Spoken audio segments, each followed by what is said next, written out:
my room, pale and trembling. I heard her. She whispered. Mary, she sent a letter. My breath stopped. Where? To your father. To his father. She told him everything. The Viscount was coming home. And we would not make it to the docks. Part 6. Chains and Choices. Section 1. The Escape That Never Was. We left before sunrise. Thomas held my hand the entire way to the stables. We kept to the shadows, avoiding the gravel paths, speaking only in whispers. Everything we brought could fit into one small satchel. Freedom, it seemed, didn't weigh very much. The driver at the gate was loyal to Thomas. He said nothing as we climbed into the carriage. He only nodded, took the reins, and drove. My heart thudded with every turn of the wheels. My hand trembled inside Thomas's. But he squeezed it with steady fingers and whispered, "We're almost there." We made it all the way to the edge of the harbor. I saw the fog rising over the water, curling like fingers around the masts. The ship that would take us away was already waiting, its lanterns flickering in the early morning mist. We were so close, so achingly, impossibly close. And then I heard the hoofbeats. It happened fast. Shouting. A sharp whistle. 4 men, armed, gloved, faceless. I screamed as they yanked me from the carriage. Thomas tried to fight them off.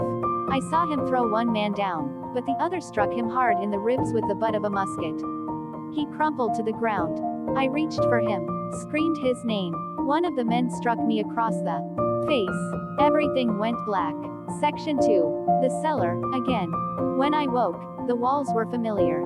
Too familiar. It was the Rutherford cellar, the same stone prison I'd been locked in once before, only now darker. Damper. Cold as the grave. My wrists were tied with coarse rope. My ankles too. A candle sat flickering far in the corner, as if it couldn't bear to look at me directly. I tried to sit up. Pain exploded down my spine. I sobbed. Not from the pain, from the betrayal, the helplessness, the loss.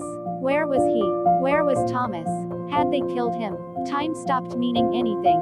The room had no windows, and the candle was replaced sporadically, giving me no sense of night or day. No food, barely any water, only enough to keep me alive, and suffering. At first, I raged. I screamed until my voice was hoarse. I kicked at the door, pulled at the ropes until my skin split and bled. But no one came. Then I stopped fighting, and I remembered.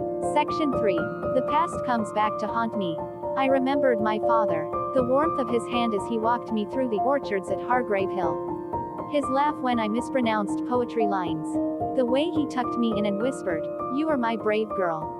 I remembered my mother, her perfume, her lullabies, the gentle way she used to brush my hair, the scent of roses on her fingers after she trimmed the garden, the way she crumbled after father died. I remembered Kingsley, his lies, his hungry eyes, the way he offered me safety with one hand and sold me with the other. I remembered the brothel, the women who cried at night, the men who chose me not because I was ready, but because I was new. And then, I remembered him. The Viscount. The first night. The way his hand closed around my neck as though I were an object. A possession. A toy. And then every night after. He didn't just take my body. He took my voice. Myself. I began to speak to the darkness. To the candle. To the walls. If I didn't, I feared I'd go mad. I wonder if my father would recognize me now, I whispered once. I wonder if he'd be proud of me for surviving, or if he'd cry to see what I've become. Section 4. The final visit. I don't know how many days passed before he came. The door creaked open with an eerie calm, and I looked up, not expecting, not hoping. Just bracing. And there he was. The Viscount. He stood in the doorway like a shadow given flesh. His cane tapped against the stones as he approached. I turned my face away. But he crouched beside me. Slowly, patiently, like a man admiring the ruins of something he once destroyed. "Look at you," he murmured. So defiant, so wild. And for what? A little boy who thinks he can rescue the broken. I didn't answer. He ran a hand down the side of my face. I flinched. "You've disappointed me, Sally. I gave you a place. A name. You were mine. I was never yours." He smiled coldly. "No, I suppose not anymore." He stood, brushing imaginary dust from his sleeve. "You'll die tonight." No threats. No flourish. Just a sentence. I said nothing. There was nothing left to say. I only closed my eyes and whispered, "Please, let him live." Section 5. The final hour. That evening, they didn't feed me. The candle burned lower. I felt my strength slipping. My fingers were numb. My throat too dry to swallow. My lip cracked and bled. I lay on the cold stone floor and wondered what my grave would look like. Would Lucy cry for me? Would Thomas know what happened? Would anyone remember who I really was? Or would I die a rumor? A scandal. A girl who had dared to love the wrong man. I began to hallucinate. I saw my mother standing in the corner, her eyes soft and sad. She held out her hand. "It's all right, darling," she said. "You can rest now." I smiled at her and let go. Section 6. The rescue. I didn't hear the door open. Didn't hear the footsteps. But I felt the hands, warm, shaking, real, against my face. "Sally." The voice was frantic. I blinked. Slowly. My vision swam. Thomas. He untied me with trembling fingers. I felt the ropes fall away. He cradled me in his arms, pulled me close to his chest. "You're safe," he whispered. "I've got you." I tried to speak. Only a whimper escaped. He pressed his forehead to mine. "Don't you dare leave me." I closed my eyes against his shoulder. "I'm not going anywhere," I breathed. Then darkness took me. But this time, it wasn't fear. It was peace. Part 7. What remains of the roses? Part 7. What remains of the roses? Section 1. Waking in the light. At first, I thought I was dreaming. The air smelled of lavender and earth. Warmth wrapped around me like the arms of a memory. My body felt weightless, and my breath, though shallow, did not ache. I blinked slowly. Sunlight filtered through gauze curtains. The bed beneath me was soft, the sheets clean. My wrists were bandaged. Someone had dressed me in a fresh white nightgown. This wasn't the cellar. This wasn't death. A figure entered the room quietly, a young woman with flaxen hair tied back in a neat plait. She had gentle eyes and a basin of warm water. She smiled when she saw me stir. "You're safe," she said softly. Finally, she wiped my forehead and helped me sip water. My voice was too weak to ask questions. But she answered anyway. "You've been asleep for nearly 5 days. Fevered, bruised, but healing." "Where?" "A cottage," she said. "Outside of Chester. You're far from that place." I turned my head. "Thomas." Her smile softened. "He hasn't left the room once." Section 2. What it means to heal. He came to me that evening. Unshaven, tired, but his eyes were whole. When he saw me watching him, he nearly dropped to his knees in relief. I tried to speak, but he was already at my side, cradling my face in his palms. "I thought I'd lost you," he whispered. I closed my eyes against the tears. "You found me," he nodded, lips trembling. I would have torn the manor down brick by brick. He stayed with me through every hour of healing. He read to me, sometimes poetry, sometimes old nursery rhymes, sometimes nothing at all. He brought flowers from the fields, each one placed carefully on the table beside my bed. He held me when the nightmares came.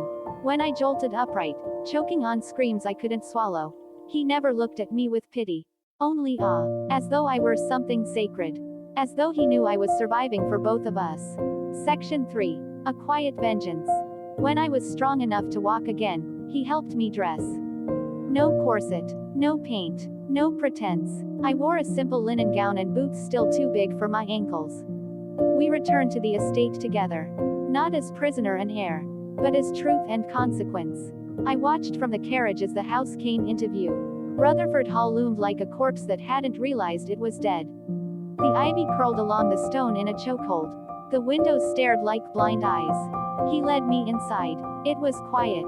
Too quiet. Then we reached the parlor. The Viscount sat in his chair. A blanket covered his lap. One side of his face drooped, twisted and still. His cane leaned uselessly against the hearth. He couldn't speak anymore. Thomas had seen to that.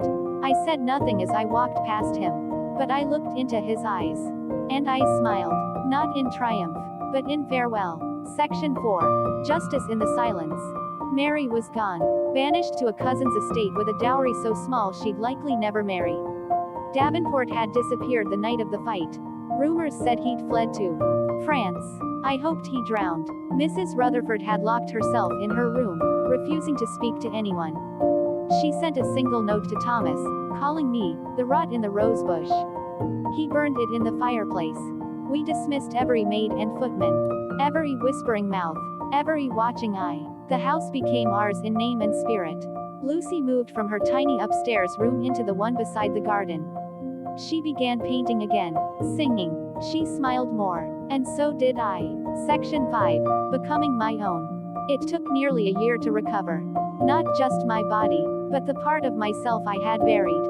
Thomas never rushed me. When he proposed, it wasn't with a ring or a grand gesture. It was with 3 words whispered beneath the old arch in the orchard. "Come home, Sally." And I did. We married in the garden. Just the 3 of us, Thomas, me, and Lucy. She threw petals. He kissed me beneath the arbor his mother once planted. And the sky stayed clear the entire afternoon. There was no scandal, no priest, just peace. The roses I had once bled on now bloomed in every color. Even white, especially white. I still woke some nights in fear. I still traced the scars on my thighs and wondered if they would ever fade. But I also laughed. I danced barefoot through the mud. I made tea and forgot to add sugar. And Thomas would kiss the corners of my mouth and say, "You're still my favorite chaos." Final section. What Thomas remembers. They ask me, sometimes, what I remember most. Not the cellar. Not the blood. Not even her eyes the night I found her, nearly gone. What I remember is her first laugh. The real one. The one she gave me when Lucy dropped a tray of bread and blamed the wind. Sally laughed so hard she cried. She didn't apologize for it. She just stood there, hand over her mouth, grinning like the world had finally let her win something. That was the day I knew we were going to survive. Because she had. The end.